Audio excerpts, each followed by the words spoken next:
Então, gente, esse vídeo aqui eu vou fazer um react do diácono João Vitor Mariano. Deixa eu fechar uma cortina, melhorar um pouquinho ali a imagem, porque eu não estou compartilhando a tela, eu estou gravando direto ficou uma porcaria, mas tá ótimo assim. O que importa é o que ele vai falar. É assim, não discordando do diácono João Vitor Mariano, mas eu quero acrescentar algumas coisas, não que faltaram, pelo contrário, os argumentos deles são perfeitos. Mas o Lucas Manzoli a todo momento fala que gosta de discutir com quem não se vale de ad hominem. Tá, só que eu pergunto, e com relação a todas as outras estratégias da retórica erística? Eu coloquei com uma qualidade ruim aí mesmo, que é pra... também não ia fazer muita diferença não. Mas o Lucas Manzoli a todo momento se vale de retórica erística. O tempo todo. Ele fala que não aceita ad hominem, mas ele mesmo usa outras estratégias da retórica erística que uma pessoa destreinada, e eu sou advogado, eu posso dizer que a retórica erística é algo do que eu uso no trabalho, não que eu me valha disso para defender alguma causa, mas pelo contrário, para identificar quando o advogado da outra parte está se valendo dessas retóricas, né? E é óbvio que essa minha análise é só uma análise preliminar, eu não sou do criador de conteúdo direto do consumidor final. O meu canal aqui do YouTube, como vocês podem ver, tem pouca visualização, mas tem bastante relevância. Porque os criadores de conteúdo utilizam essas lebres que eu levanto aqui para fazer conteúdo. Aí os criadores de conteúdo se inspiram no que eu escrevo, no que eu falo aqui, e acabam também criando conteúdo com essa temática. E o conteúdo desses, sim, vai lá na casa dos milhares de visualizações. Então, vamos começar pelo começo, olha só. E disse que essa frase era de Santo Tomás de Aquino. Eu acho que, se bem que eu acho que não é esse, é sobre a Bíblia. Eu acho que não é esse o vídeo. Nem vi, que barulho que é esse? É sobre a Bíblia, vamos ver. Será que... Cânon bíblico, isso mesmo. Vamos que vamos. Que eu celebro aqui, é celebrada no mundo inteiro. Isso é bonito. Pera então, aí, é isso que eu estava querendo ver mesmo. Olha só. Por aqui que começa. Não correto. E vamos argumentar sobre isso. Então, a primeira fala do Lucas é sobre essa questão. Vamos ver aqui, sem mais delongas, a fala do Lucas e depois nós vamos responder. Então aqui ele está dando como argumento que ele segue o cano da Vulgata, porque a Vulgata tem o tanto de livros que eles têm, então por isso eles têm esse tanto de livros. Tem um problema com isso, muito sério na verdade, que é o fato de que o próprio Jerônimo, que é o tradutor da Vulgata, né, o autor, o Jerônimo Pai da Igreja, muito conhecido, contemporâneo Agostinho, ele próprio não acreditava que esses livros fossem canônicos. Eu estou aqui com um artigo meu, Lutero retirou 7 livros da Bíblia. Vou pegar só aqui a parte de Jerônimo. Veja o que Jerônimo falou no prefácio desses livros, que ele traduziu, os apócrifos, que o diácono chama de deuterocanônico. Olha o que o Jerônimo vai dizer. Assim, da mesma maneira pela qual a igreja lê Judite, Tobias e Macabeus, no culto público, mas não os recebe entre as escrituras canônicas, assim também ser esses dois livros, referindo-se à sabedoria eclesiástica, úteis para a edificação do povo, mas não para estabelecer as doutrinas da igreja. Aqui o primeiro comentário, então, do Lucas. Tá, mas isso daí é uma forma de credencialismo. Quer se valer de credencialismo? Vamos nos valer de credencialismo de uma forma correta, né? Jerônimo não aceitou, mas eu pergunto, quem que é Jerônimo na fila do pão? Quem mandou o Jerônimo traduzir a Vulgata foi o Papa Damaso. A autoridade dentro da igreja é o Papa. e não um sacerdote, não um presbítero qualquer. Então, apesar da erudição de São Jerônimo, apesar da alta cultura que ele tinha, e temos que reconhecer isso, ele não dá a última palavra em matéria de doutrina, quem dá a última palavra é o Papa. Então, isso daí é uma forma de credencialismo. Ele que tanto critica o ad hominem, que é uma retórica erística, está se valendo de um credencialismo. Nós, católicos, podemos nos dar o luxo de olhar para a patrística, para a patrologia, para os escritos dos santos e falar, isso daí eu não concordo, porque não está de acordo com a doutrina da igreja. Da mesma forma que há outros escritos, a começar pela própria Bíblia, que abona os deuterocanônicos como divinamente inspirados, os judeus, ali, por um breve momento da história, tiraram os livros deuterocanônicos dos escritos sagrados, mas eles recolocaram como escrito sagrado no Sefer HaShitsunim, que é uma obra que pouquíssimas pessoas conhecem, e eu que tive que levantar essa lebre, eu que tive que ir atrás e mostrar para os católicos que existe um Sefer HaShitsunim para que eles começassem a utilizar essa informação também. Então, são livros que os próprios judeus utilizam também para a formação da sua doutrina. Tanto que pergunta para um judeu por que eles rezam pedindo a intercessão dos santos e por que eles fazem o Kadish, que é a oração pelos mortos, e eles vão utilizar o que de fundamento? Além do Talmud, além dos escritos rabínicos, além de outras coisas, vai utilizar o segundo livro de Macabeus. Então, apesar dos livros deuterocanônicos não estarem na Tanakh, que é Torá, Nevim, Ketuvim, dos judeus, está no Sefer HaShitsunim. E além do Sefer HaShitsunim, Sefer Tanakh, eles também têm o Sefer Talmud, que são acho que uns 15 volumes. Além do Sefer Talmud, eles têm outros livros que eles têm por divinamente inspirados. Por quê? Porque eles estão certos, pô. Eles não são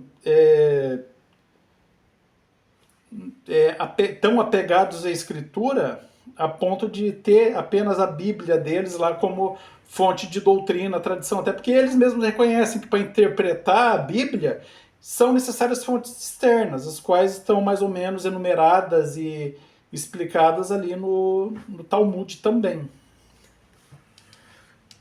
Vamos de novo. Pois, e nem sempre tem a ver com o livro. Fala e depois a gente...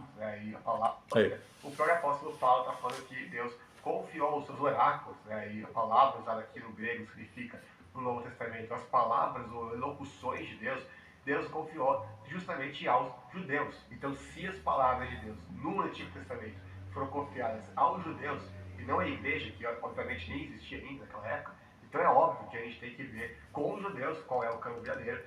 Pera lá.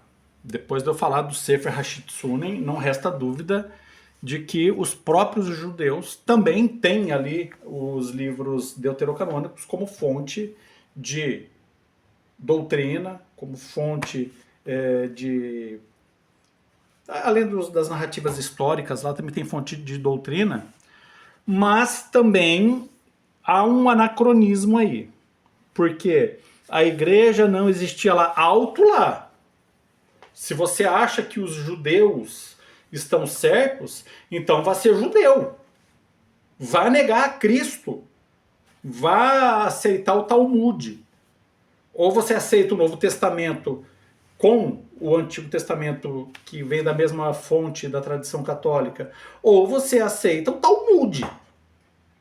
E eu, inclusive, faço pesquisas no Talmud, tenho vários estudos lá no Talmud, que é para justamente fundamentar a fé católica, né? Porque você não vai ter como ter uma correta interpretação dos textos bíblicos sem você saber o que estava sendo ensinado, sem saber qual que era a mentalidade do povo lá da época. E o Talmud, como pode ser escrito lá no ano 70, mais ou menos, lá por volta da queda do templo, então eu acho que isso daí é uma fonte segura para saber qual que era a conversa do povo lá da época, né? Em matéria de doutrina, em matéria de fé e tudo mais. Então, há um anacronismo. A igreja existia sim, desde Moisés, desde Abraão, desde Isaac, desde Jacó. O mesmo povo que é ali da antiga aliança é o povo da nova aliança.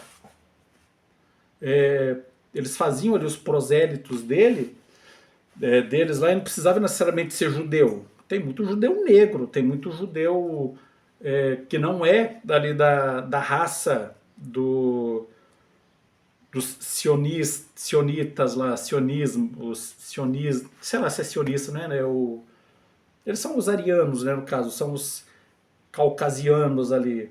Tem muito que não é caucasiano, tem muito judeu árabe, tem muito judeu negro, tem muito judeu de outra raça, por causa do proselitismo lá dos primeiros séculos, lá, final ali da período lá, não digo do silêncio profético ou interbíblico, mas naquele período entre Esdras e o nascimento de João Batista, e até ali a queda do templo, um pouquinho mais ali. Inclusive o próprio Maomé, ele foi ali, um judeu tentou fazer ele um prosélito e ele acabou criando o islamismo, né, em vez de aderir à fé judaica plenamente. Mas aquele povo lá já eram os cristãos. Veio Cristo, cumpriu as profecias e anunciou primeiro para quem?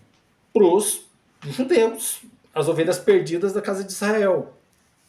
Principalmente começou lá nas tribos de Judá e de Benjamim, que eram ali os povos que estavam em Jerusalém mesmo, eram as tribos de Jerusalém. Aí foi anunciar para quem? Para os samaritanos, para as outras tribos lá, que estavam espalhadas ali, mais ou menos na terra de Israel lá, mas não em Jerusalém. Então dizer que o judaísmo daquela época é uma religião diferente da nossa é a mesma coisa de dizer que o judaísmo antes da Arca de Noé é um judaísmo diferente de depois da Arca de Noé. Ou o judaísmo da Arca da Aliança e da Tenda de Reunião é algo diferente do judaísmo do templo. É óbvio que são fases da mesma religião. E nós, católicos, somos os cristãos não, os judeus da seita dos nazarenos. É o que nós somos. Somos os judeus da seita dos nazarenos. E os próprios judeus não nos aceitaram como judeus mesmo e adotamos o nome de cristão. Por quê? Porque nós pedimos para sair? Não, porque eles colocam nós para correr. Eles não nos aceitaram lá. Mas só que nós, católicos apostólicos romanos, somos os mesmos judeus da tribo dos nazarenos e os mesmos judeus da antiga aliança. Se não for assim, então Deus falou, deu errado aqui a religião que eu criei, vou criar outra religião. Mas não, Deus não é pastor protestante que funda uma religião em cada esquina aí. Porque um pastor comeu a mulher do outro, fundou outra igreja. Brigaram por causa de dinheiro, aí o outro pastor falou e fundou outra igreja. Não é dessa forma que Deus faz. Deus vai se revelando e, dentro dessa revelação, ele vai criando etapas de conhecimento e as pessoas vão entendendo até a plenitude dos tempos, que é a época de Cristo, onde se terminou a revelação. E não existem duas religiões. Pelo contrário, os judeus que saíram do cristianismo e não o cristianismo que saiu do judaísmo. Porque eles abandonaram o cumprimento de todas as profecias e o cumprimento de toda a aliança. E hoje em dia eles são um povinho lá de 15 milhões de pessoas que vivem espalhado pelo mundo, enquanto os católicos é mais de 1 bilhão de pessoas. Se contar os cristãos não protestantes e os próprios protestantes, nós somos ali 2,5 bilhões de pessoas no mundo quase. Aí eu pergunto, é o rabo que balança o cachorro ou o cachorro que balança o rabo? O judaísmo está acabando. O judaísmo hoje em dia é 15 milhões de pessoas no mundo só. Por quê? Porque eles saíram do cristianismo, que é a corrente verdadeira do judaísmo. O cristianismo é a verdadeira corrente do judaísmo. Vamos para os próximos argumentos. E não com a igreja, porque a igreja não existia. Então é uma coisa absurda a gente tentar ver como uma instituição que nem existia ainda, qual era o cânone reconhecido naquela época, ainda mais quando o próprio apóstolo Paulo diz aqui que Deus confiou as palavras do Antigo Testamento dele aos judeus. A gente tem que fazer como cristão, não é, vamos ver o que é um concílio lá muitos séculos depois desse livro, não. A gente tem que ver qual é o cano aceito pelos judeus na época de Jesus, porque o próprio Jesus citou inúmeras vezes o Antigo Testamento. Quero só... Aqui é uma pista falsa. É uma pista falsa, não, uma premissa falsa. Jesus citou várias vezes o Antigo Testamento, inclusive os deuterocanônicos, né? Tem lá o meu livro, O Índice das Mentiras contra a Igreja Católica, tem um artigo específico sobre isso. Agora eu não estou com o livro na mão, deixa eu ver se ele está aqui. Se o livro tiver no jeito, eu leio para vocês. Está aqui. Tem os deuterocanônicos que não seriam citados no Novo Testamento. Talmud, missa, idolatria, Bíblia, interpretação, livre exame, Martinho Lutero, Pio, Peter Tum, proibida de ser lida, tradução vernáculo, 3 bispos, não, tem que ver aqui no índice mesmo do livro. E eu falo para vocês, existe uma lista que é feita pelo professor Carlos Ramalhete, que é enorme, do tanto de citações do Antigo Testamento, dos deuterocanônicos, dentro do Novo Testamento. E isso daí é algo, Bíblia Deuterocanônicos, não citados no Novo Testamento, página 68 do livro. Entrando na página 68... E a lista, deixa eu mostrar para vocês, não sei se vai focar, mas começa aqui. Olha só, são muitas citações dos deuterocanônicos dentro do Novo Testamento. Inclusive, ó, Mateus, Marcos, Lucas e João é quase que... Onde começa aqui, ó? Começa aqui e termina onde está meu dedão aqui, ó. As citações dentro do Evangelho. É óbvio que os judeus utilizavam os deuterocanônicos naquela época. Os deuterocanônicos só passaram a ser negados ali mais ou menos na época de Jerônimo. Tanto que Jerônimo peca por ser um fruto do seu tempo, não pecado mesmo. Mas erra por ser simplesmente um fruto do seu tempo lá. Da mesma forma que Lutero foi fruto do seu tempo. Inventaram a imprensa, ficou mais barato ter a Bíblia. E agora a Bíblia pode ser... Todo mundo vai pegar a Bíblia e sair interpretando aí. Não era dessa forma na época de Jesus Cristo. Até a invenção da imprensa, para você ter uma Bíblia, era caríssimo. Demandava trabalho de mais de um ano de um copista. Para você ter uma Bíblia, você tinha que esperar mais de 10 anos. Porque a fila de espera era enorme. E caríssimo. Então, e os monastérios, os conventos lá, eram mantidos com o quê? Com a venda de Bíblia. Mandava uma Bíblia, pagava a despesa do ano inteiro quase do seminário lá do convento deles. Interessante. Vamos comentar essa parte, né? Então, isso daí é simplesmente uma mentira, né? Porque, sim, os cristãos da época de Cristo utilizavam os deuterocanônicos, citavam ele, inclusive citavam muitos dos livros ditos apócrifos, né? Aqui, na verdade, a segunda. Vamos ao terceiro ponto aqui do Lucas, e depois nós comentamos mais alguma coisa. E ler uma última, para não ficar muito extenso aqui esse vídeo, só ler aqui uma citação de Atanásio, ele também vai fazer uma relação de livros considerados inspirados, não vai mencionar os 7 livros deuterocanônicos ou apócrifos, e ele também vai dizer o seguinte, que eles não estão no cânon, mas são apontados pelos pais para a leitura. Aqui ele faz um acréscimo, né? Ele quer colocar outros pais da igreja do lado de São Jerônimo, lá naquela inconstância que ele teve, que eu já mostrei para vocês, que mudou o pensamento, né? E aí ele vai citar alguns pais da igreja, eu volto naquele argumento. O que desaguar no magistério, nós católicos vamos admitir como doutrina da nossa fé. O que não desaguar, a gente simplesmente ignora. É aí que eu falei. Nós, católicos, temos essa prerrogativa de... ainda não foi fechado o consenso sobre uma doutrina ou sobre uma verdade de fé, não vamos acreditar nos que são contrários, só os que são favoráveis, porque da mesma forma tinha os que defendiam, inclusive a começar pelo Papa Damaso, a começar por outros papas ali, o concílio de Hipona, Cartago, que definiram ali mais ou menos os mesmos livros. Por quê? Porque havia uma lista corrente na época dos livros canônicos. E Hipona citou alguns, Cartago citou outros, mas nenhum fora daquilo que a própria igreja aceitou como divinamente inspirado. Então são essas as fontes verdadeiras que o católico deve ter, e não a fonte conflitante. Teve uma parte aqui que falou, principalmente comentando sobre o fato que foi a Igreja Católica que deu a Bíblia. Rapidinho agora, porque está quase na hora de eu voltar para o trabalho.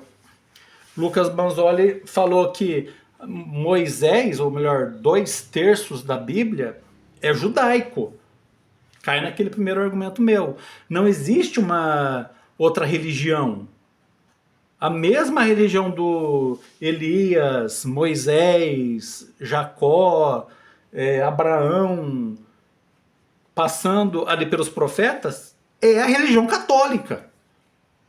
Não existe uma quebra do regime lá da religião judaica e iniciou uma nova religião, como suspeita ou como fazem os protestantes. Mas é a mesma religião, só que agora nós temos o Jesus Cristo como o Messias que foi prometido e veio, e também nós temos o cumprimento das profecias. E nós estamos vivendo o reino milenar da igreja até o fim dos tempos. Ponto. É isso que acontece. E os protestantes que estão habituados com abrir uma portinha em cada esquina aí, separar e criar uma religião nova com uma interpretação nova da Bíblia, eles acham que a Igreja Católica fez o mesmo, mas não. Houve uma transição orgânica, houve não digo que houve uma mudança, uma transição, não é isso, mas houve uma evolução orgânica da revelação de Deus, né? Tanto que lá no Antigo Testamento fala que Deus criou o bem e criou o mal. Aí lá no Novo Testamento vem Jesus e fala que não é bem por aí não. Vamos falar um pouco sobre Satanás. O que não foi revelado sobre Satanás no Antigo Testamento, agora eu vou revelar o que é o Satanás, o que ele faz, que ele é um anjo caído, ele não é um secretário meu para assuntos sujos, ele é realmente um anjo caído.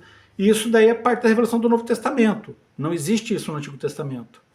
Então, foi uma revelação que foi acontecendo de forma orgânica até a vinda de Cristo. Começou falando que Yahvé é o Deus maior, o Deus dos deuses, Senhor dos senhores.